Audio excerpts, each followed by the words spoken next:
ABG shipyard से जुड़ा घोटाला सुर्खियों में है। इसे देश का सबसे बड़ा बैंकिंग घोटाला बताया जा रहा है। इसके चलते विपक्ष ने सरकार पर निशाना साधा है। सरकार अपने बचाव की कोशिश करती नजर आ रही है।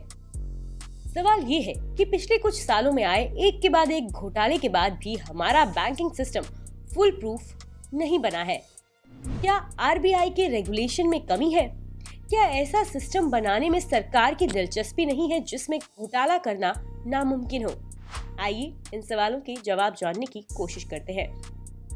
हम ये भी पता लगाएंगे कि क्यों इन घोटालों से होने वाले नुकसान सिर्फ पैसों तक ही सीमित नहीं होते हैं। क्या ये देश का सबसे बड़ा बैंक घोटाला है? देश की सबसे बड़ी जांच एजेंसी सीबीआई ने एबीजी शिपयार्ड के पूर्व चेयरमैन और एमडी ऋषि अग्रवाल और दूसरे लोगों के खिलाफ मामला दर्ज किया। इन पर 28 बैंकों को 22,842 करोड़ रुपए का चूना लगाने का आरोप है।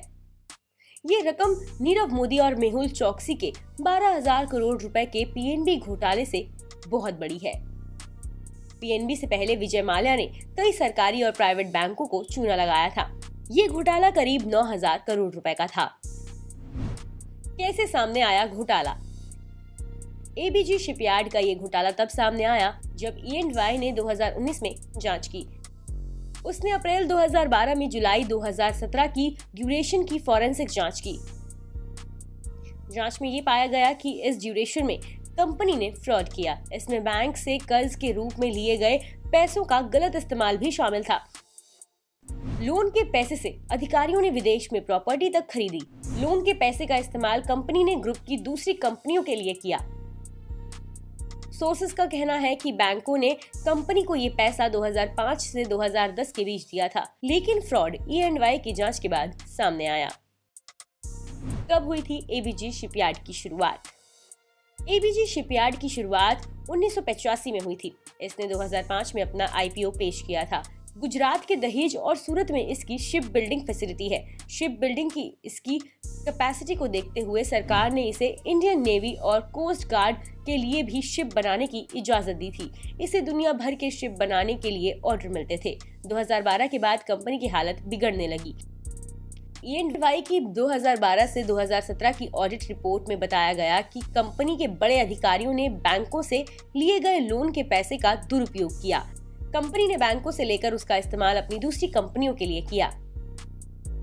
कैसे डूब गया कंपनी का बिजनेस? कंपनी में भ्रष्टाचार का असर इसके बिजनेस पर पड़ने लगा। एक तरफ बैंकों का लोन बढ़ता गया, दूसरी तरफ इसकी आमदनी घटती गई। कार्गो की डिमांड घटने से इसके बुरे दिन शुरू हो गए। कंपनी को शिप बनाने के लिए ऑर्डर मिलने कैंसिल हो गए। सरकार ने भी इसे ऑर्डर देना बंद कर दिया। दबाव बहुत बढ़ने के बाद कंपनी के अकाउंट को 2013 में नॉन परफॉर्मिंग एसेट घोषित कर दिया गया। दोबारा 2017 में इसके लोन की रिस्ट्रक्चरिंग की गई, लेकिन कंपनी का कारोबार पटरी पर लौटने में नाकाम रहा। फिर एबीजी शिपयार्ड का मामला नेशनल कंपनी लॉ ट्रिब्यूनल को भेज दिया गया। इन बैंकों का पैसा बकाया। एबीजी शिपयार्ड पर आईसीआईसीआई बैंक का 7,079 करोड़ रुपए, आईडीबीआई बैंक का 3,634 करोड़, एसबीआई का 2,925 करोड़, बैंक ऑफ बड़ौदा का 1,614 करोड़ रुपए, पीएनबी का 12,044 करोड़ रुपए और इंडियन ओवरसीज बैंक का 1,228 करोड़ रुपए बकाया है। इसके अलावा अन्य 22 बैंकों का बकाया इस कंपनी पर है। आइए आपको बताते हैं कि बैंक घोटालों का इकोनॉमी पर किस तरह से असर पड़ता है। किसी बैंक में हुए घोटाले से हुआ नुकसान सिर्फ घोटाले के पैसे तक ही सीमित नहीं रहता, बल्कि इसका असर पूरी इकोनॉमी पर पड़ता है। एक तरफ तो इससे बैंकों की पूंजी में कमी आती है, इससे लोन देने की उनकी क्षमता घट जाती है, इससे इंडस्ट्री को ग्रोथ के लिए लोन मिलने में दिक्कत आती है। दूसरा, घोटाले से जुड़े बैंक के अफसरों की जांच होती है। इसमें कई अफसर ऐसे भी प्रभावित होते हैं जिनका घोटाले से कोई लेना देना नहीं होता। इससे बैंक के कर्मचारियों के कॉन्फिडेंस पर असर पड़ता है। बड़े अधिकारी फैसले लेने से डरते हैं। तीसरा, घोटाले में शामिल लोगों के खिलाफ कानूनी कार्यवाही में भी पैसे और दूसरे संसाधन खर्च होते हैं। ऐसे मामले सालों तक चलते रहते हैं। सरकारी तिजोरी से इस दौरान पैसे निकलते रहते हैं। नीरव मोदी और विजय माल्या के मामले इसके उदाहरण हैं। देश और दुनिया की तमाम खबरों के लिए देखते रहिए मनी कंट्रोल हिंदी।